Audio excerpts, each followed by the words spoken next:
So how to join a Twitter community? You can see members here. So this is basically like a group on Twitter.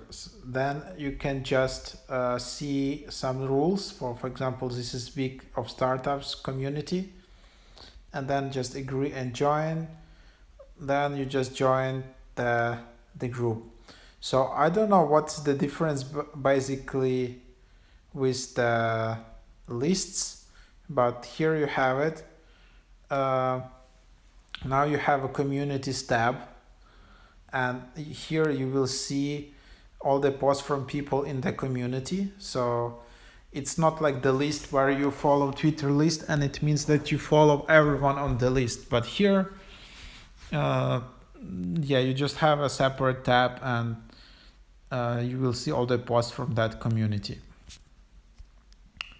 So something like that. You can see all the members, and you can see the moderators, you can see admins, you can invite members to community. You have limited amount of invites, and then you don't, if you follow the community, you don't necessarily follow everyone in community, so you won't see the people from community in your normal Twitter feed.